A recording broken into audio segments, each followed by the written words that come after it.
Hola, ¿qué tal? ¿Cómo están? Buenas tardes. Hoy es 16 de febrero de 2023.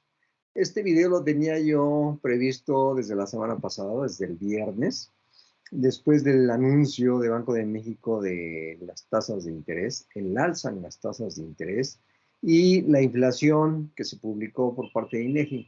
Entonces, pero bueno, por diversos temas no lo había hecho, pero ya estamos aquí. Muy bien, vamos a comentar este tema de la inflación. ¿Ustedes qué opinan? ¿La inflación ya vamos a empezar a ver que los precios bajen o vamos a continuar viendo una alza sostenida, sobre todo en el precio del huevo? El huevo hoy es un bien de consumo de alto precio, pero que todo el mundo consumimos, ¿no? Entonces, la verdad es que es algo muy preocupante, cada vez sigue aumentando más y evidentemente son diversas las causas por las cuales el precio del huevo se ha disparado, ¿no? Sin embargo, pues la verdad es que a quien más afecta es a la gente que en un momento dado lo tiene como parte de su dieta, ¿no? Su dieta fundamental del día a día. Y bueno, pues hay que seguir esperando mayores incrementos, ¿eh? Eso, la verdad es de que no vemos otro, otro horizonte más que ese. Ahora bien, ¿por qué es importante hablar de inflación? ¿Por qué?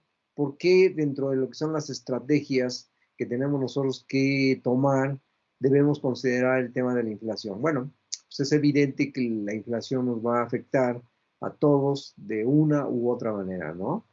Por ejemplo, a los que tenemos créditos, ya sea hipotecarios, préstamos personales, tarjeta de crédito, etcétera, nos va a estar pegando en el bolsillo, pero de una manera brutal, ¿eh? Déjenme, les voy a dar unos datos interesantes que vale la pena que comentemos. Miren, les voy a compartir la nota de Banco de México, vamos a empezar por ahí, para poder entender un poco de qué se trata, cuál es la circunstancia que vamos a enfrentar en los próximos días. ¿Sí?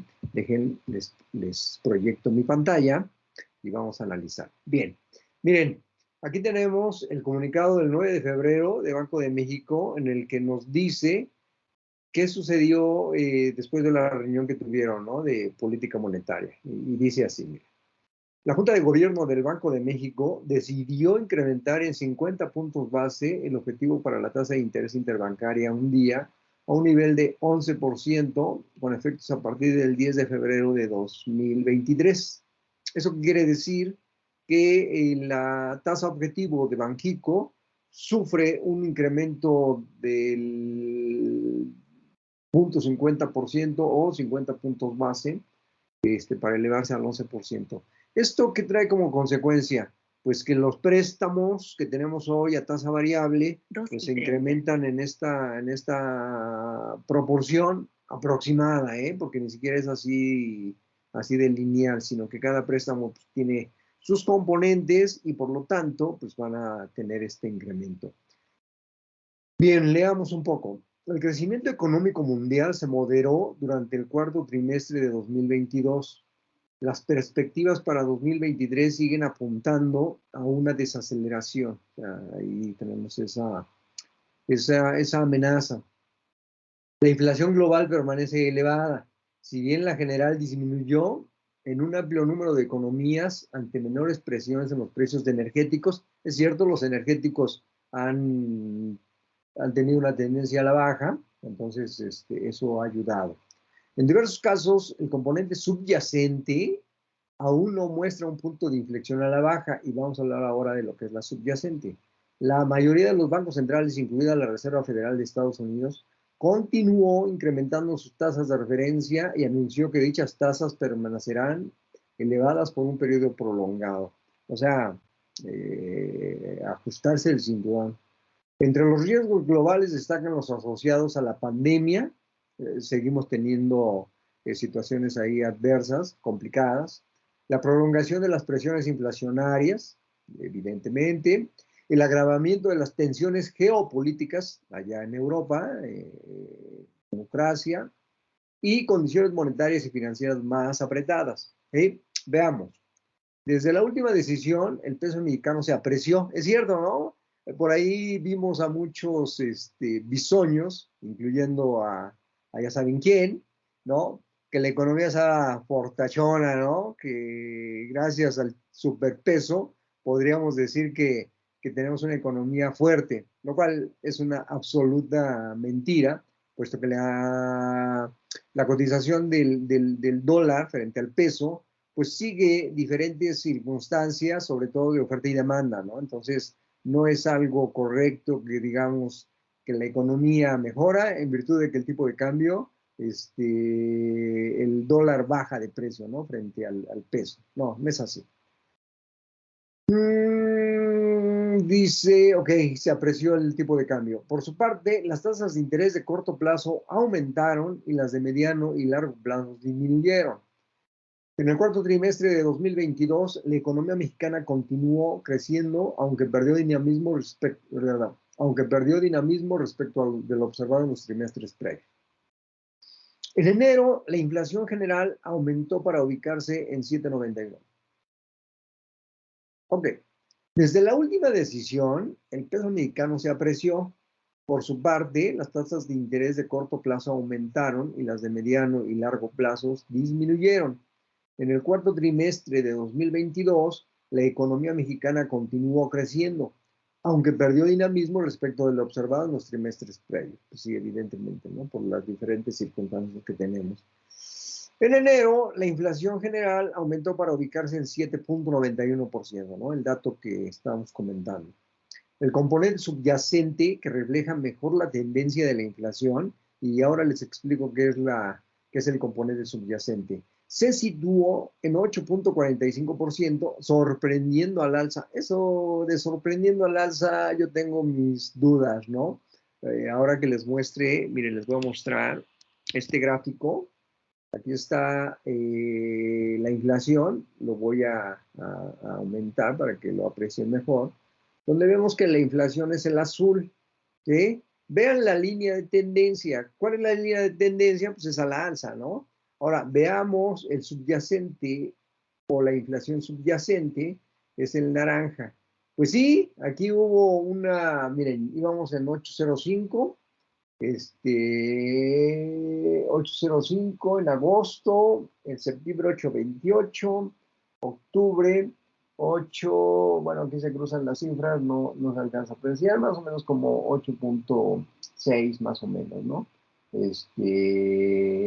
Luego tenemos aquí en noviembre 8.51 y vean, aquí bajamos a 8.35, pero vean la tendencia, lo importante aquí es la tendencia. La tendencia nos está indicando que esto sigue a la alza, ¿no?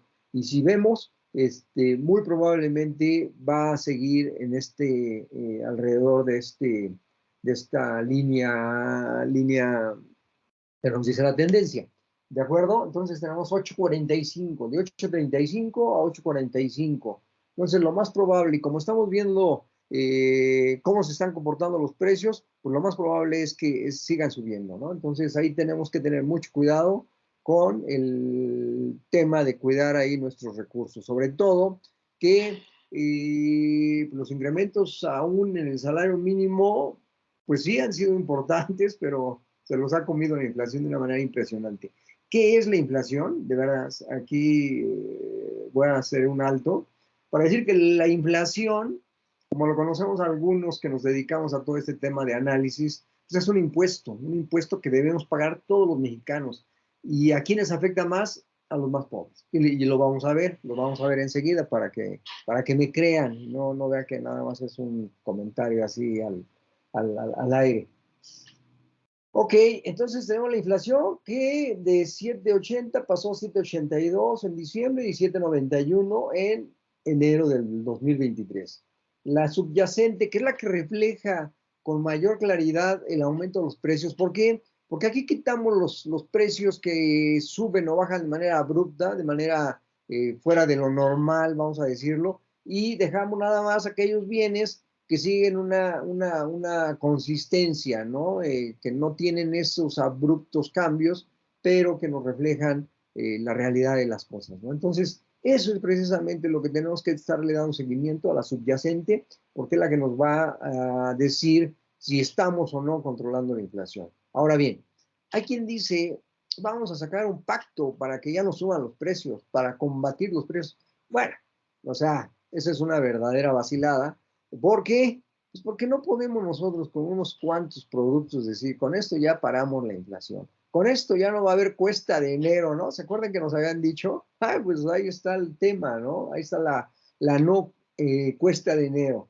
Pero bueno, ahora, ¿qué consecuencias trae ello? Pues precisamente Banco de México, como medida de política monetaria, pues eleva sus tasas de interés. ¿Para qué? Pues para restringir todo lo que tiene que ver con el circulante en la economía. Y el objetivo primordial, pues evidentemente es combatir la inflación. La razón de ser de Banco de México es hacer que el poder adquisitivo de nuestra divisa no pierda ese valor, ¿no? Entonces, ¿qué es lo que, dicho en otras palabras? Que la inflación se ubique en niveles razonables, ¿no? ¿Ya la hemos tenido en el pasado? Seguro que sí. ¿Es posible alcanzarla? Por supuesto que sí, pero tenemos que trabajar y tenemos que trabajar muy, muy, muy fuerte. Ahora, ¿qué es lo que tenemos que hacer las personas físicas, las personas comunes y corrientes que nos enfrentamos a esta situación? Pues evidentemente, número uno, cuidar los recursos, o sea, ¿a qué le vamos a dedicar todo lo que nosotros ganamos? Ropa y calzado, alimentos, bebidas y tabacos, vivienda, etcétera. O sea, ustedes tienen que presupuestar, tienen que elaborar un presupuesto, pues, vamos, con mayores restricciones. No nos queda de otra. ¿Para qué? Para que no nos endeudemos. La tarjeta de crédito sí es un medio por el cual o con el cual nosotros podemos comprar alimentos, comprar ropa, salir de vacaciones, ir al restaurante, ir a los antros, etcétera. Sí, sí, sí podemos. Es algo que algunos mexicanos, algunas personas tenemos ese privilegio.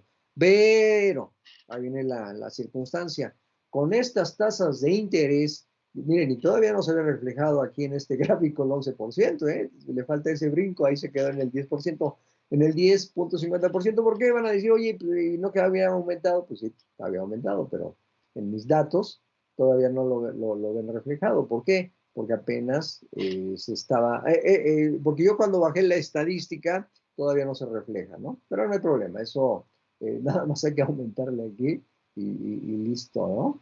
Fíjense, aquí está el del 10-50%. Ahorita les voy a dar un dato interesante. Miren, si nosotros analizamos el diferencial entre la tasa de interés y la inflación, vemos que en algunos momentos de la historia, pues tuvimos tasas de interés negativas, es decir, que lo que me pagaba a mí la inversión en la que yo tenía mi dinero, pues ya a perder valor. ¿Por qué? Porque la inflación era más alta, ¿no? Aquí vemos que la inflación era de 4,67 y la tasa objetivo está en 4 puntos. Tenemos un diferencial negativo de 0,67. Pero hoy día, me voy a lo último, estamos nosotros vean, aquí le voy a poner 11, así a mano, nada más para que veamos el efecto. Vean, ya tenemos una tasa positiva del 3%. ¿Esto qué nos quiere decir? Bueno, aquellos que tienen el privilegio de tener un ingreso más alto a sus egresos, pues pueden en un momento dado ahorrar e invertir esos excedentes a una tasa, por ejemplo, CETES ya está pagando el 11% o arriba del 11%, y tener este diferencial positivo. ¿Eso nos ayuda? Por supuesto que sí. ¿Por qué? Porque vamos a tener un excedente de ganancia, una ganancia excedente, en virtud de que la tasa de interés pues está en estos niveles, el 11%, ¿no? Entonces, la verdad es de que, ya sé por qué estaba el 10.50, vean, enero 23 y la tasa aumentó el 10 de febrero, para que no me reclamen. Pero bueno, para efecto de comparación, vean la tasa de interés, vean el rango, vean el diferencial, es impresionante. Esto es bueno, pues yo les diría que es bueno para quien tiene dinero, es malo para los que debemos, ¿no? Por ejemplo, en mi caso, yo tengo un crédito que en la tasa de interés de enero del año pasado, o sea, del 2022 a enero del 2023, me ha significado un incremento en intereses de 2,000 pesos mensuales, ¿sí? ¿Esto qué quiere decir? Que cada año yo voy a pagar, por ejemplo, si yo pagué X cantidad de intereses en 2022, pues en 2023 voy a pagar al menos, y déjenme les explico por qué, al menos 20,000 pesos más de intereses en todo el año, ¿sí? Y digo al menos porque yo tengo revisión de tasa cada semestre. Me revisaron la tasa ahora en enero y por lo tanto subió en esta proporción que les digo. En julio tengo revisión de tasa, por lo tanto, pues me voy a ir otra vez hacia arriba. Entonces, al menos voy a tener un incremento de 20,000 pesos anuales este año. Ahora, ¿qué son 20,000 pesos? Pues son 24,000, diría yo, porque son 12, ahí me faltó. ¿Qué son? Perdón. ¿Qué son 24,000 pesos al año? Pues ahí échenle lápiz en qué se puede gastar con 24,000 pesos, ¿no? O sea, ese es precisamente el tema de las tasas de interés. Y esto es una tasa, yo traigo una tasa preferencial por las condiciones en que mi crédito está contratado, pero hay quien tiene tasas pues mucho más altas y el impacto es mucho mayor, ¿eh? Entonces sí tengan mucho cuidado en ese tema, ¿no? Por eso es muy importante hablar de inflación, por eso es muy importante entender qué es lo que tenemos que hacer, ¿no? Ahora, les decía yo, para los que tienen recursos, para los que tienen excedentes, pues es sensacional y yo les diría, no dejen de invertir en CETES, por ejemplo, que es un instrumento que nos va a brindar una tasa de interés de arriba del 11% con un riesgo mínimo, en nada, o sea, es la tasa libre de riesgo, ¿no? La tasa de CETES. Entonces, aprovechen esa circunstancia para los que tienen ese excedente. Ese es un punto importante. En cuestión empresarial, las empresas pues obviamente tienen que buscar ahorros en todo lo que tiene que ver con su costo de producción, con los gastos operativos, tienen que estar disminuyendo las deudas al mínimo posible, a lo que sea únicamente necesario. Yo sé, y nosotros aquí en CIPIM estamos conscientes de ello, que una empresa tiene que estar teniendo crédito, porque es parte de su gasto operativo, ¿no? Eso es totalmente claro. Pero bueno, tienen que hacerlo de una manera más eficiente. Si tienen alguna duda, algún comentario en ese aspecto, no duden en buscarnos, nosotros podemos ayudarles y en esa circunstancia, bueno, la verdad es de que tenemos juntos que salir de todo ello, ¿no? Entonces, ese es el tema en cuestión de la tasa de inflación, la subyacente y las tasas de interés. Ojo, mucho ojo en ese aspecto. Ahora, okay, como les comentaba hace un rato, en el tema de inflación, pues no tenemos el mismo impacto, la misma repercusión en los diferentes niveles socioeconómicos. Como ya les dije, la inflación es un impuesto que pagamos todos los mexicanos, pero no todos la sufrimos de la misma manera, ¿no? Desafortunadamente. En este tema, los que más la sufren son los más pobres. Y lo vamos a ver en este mapa que nos muestra aquí cómo se comporta, por ejemplo, ya dijimos que la inflación, la variación anual es del 7,91% a nivel de país, pero si nosotros lo vemos a nivel de región, por ejemplo, si vamos a la región norte, pues ya la variación es de 7,93, pero si vamos a la región sur, vean ustedes, en 8,88, la región centro-sur, 8,56, evidentemente aquí tenemos una diferencia importante, ¿no? Y esto es a nivel del índice general de precios. Si vamos nosotros con un aspecto fundamental que son alimentos, bebidas y tabaco, vean ustedes el impacto. Ya de hecho, el color, aquí tenemos una barra que nos dice, de acuerdo al color, cuál es el comportamiento que tiene. Desde el rojo, que tenemos inflaciones de más del 45%, y conforme la inflación es menor, pues el color se va atenuando, pasa a un rojo menos intenso, un naranja, un amarillo medio oscuro, luego un amarillo claro, el verde nos señala que estamos por abajo del 4%, un verde más claro nos dice que estamos por abajo del 2,3%, inclusive podemos llegar a tener inflaciones negativas, esto se le llama deflaciones, ¿sí? Entonces tenemos aquí menos 2,6%, ¿no? Cuando está prácticamente en verde muy, muy, muy claro, ¿no? Y como pueden apreciar, por ejemplo, en alimentos, bebidas y tabaco, la inflación es del 12.64%. O sea, esto es muy importante destacarlo porque al final del día la inflación pues, es el conjunto de los precios de la canasta básica, ¿no? Se arma una canasta con cierto tipo de productos y se dice le vamos a dar seguimiento y vamos a ir viendo cómo se va desempeñando. Esto es importante, pero cuando empezamos a segmentarlo aquí en la parte de los alimentos, vean ustedes el incremento 12.64%, es brutal. Y si a eso nosotros lo vamos comparando, vemos nosotros que en la franja norte, en la franja fronteriza, en la franja norte, el incremento es del 11.18. Pero si vamos a la parte sur, el incremento es del 14.21%, o sea, es brutal, brutal, brutal. Y si todavía ahí lo vamos segmentando, pues evidentemente cada quien va teniendo una inflación distinta. Ahora, este mapa, déjenme darles esta novedad, para mí es novedad, no lo había visto. Lo voy a poner, le va a dar el play, y ahí va, miren, ahí va. Vean ustedes cómo va, aquí les voy a mostrar por mes cómo se va, cómo va cambiando, ¿no? ¿Por qué? Déjenme detenerlo un segundo, porque vale la pena que lo detengamos. ¿Por qué tenemos estas inflaciones en rojo, o sea, por arriba del 45%? Pues fue lo que ocurrió después de lo que le llamamos la docena trágica, los sexenios en los cuales tuvimos un verdadero desbarajuste en cuestión económica. ¿Sí? Devaluaciones impresionantes, caída del PIB, en fin, la inflación disparada, ¿no? Entonces, me voy a regresar porque vale la pena volverlo a ver para no volver a cometer esos mismos errores que tuvimos en el pasado. Déjenme, aquí está. Ahí está, miren, mayo de 96, les voy a dar el play, ahí va. Vean ustedes, ¿no? De color rojo, rojo intenso, por arriba del 45%, después pasamos ahí a rojo menos intenso, a naranja, y ya estamos en amarillo. Estamos en diciembre de 97, y ¿quién estuvo en ese sexenio? Ah, pues ahí, Miguel de la Madrid, ¿no? Sí, ¿verdad? O sea, impresionante, impresionante. Miguel de la Madrid.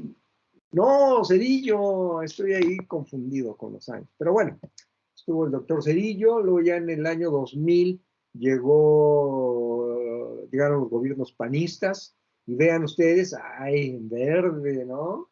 Ahí con don Vicente Fox, ¿no? En amarillo, en mayo de 2003, noviembre, enero, y así fue ocurriendo el desempeño de la economía en cuestión de inflación en estos años. Luego ya llegó el gobierno de Felipe Calderón, y vean, bueno, bien, ¿no? Bien, bien, bien, bien. ¿Por qué tuvimos estos resultados? Pues evidentemente por la disciplina fiscal, la disciplina en gasto público, etcétera, ¿de acuerdo? A Felipe Calderón le tocó enfrentar en septiembre de 2008 lo que fue la crisis inmobiliaria, ¿sí? Algo bastante, bastante severo, y bueno. Luego ya seguimos, en 2010 sale Felipe, en 2012 deja cifras, pues vamos a decirlo, razonablemente bien, en cuestiones de inflación, tipo de cambio. Llega el señor Enrique Peña Nieto, y bueno, pues hay cierta estabilidad, seguimos con una cierta estabilidad. Vean en verde, ¿no? Se ve bonito, ¿no? Vean la tasa de interés aquí, la tasa de inflación, perdón, 3.25, 5.41, 5.7, o sea, bien, ¿no? Luego ya vamos a 2015. 2015 todavía tuvimos, vean, 2.88, 2.95. Impresionante. O sea, por eso yo comento, ¿podemos volver a tener esas tasas de inflación bajas? Por supuesto que sí. Pero tenemos que trabajar mucho. Tenemos que trabajar muchísimo.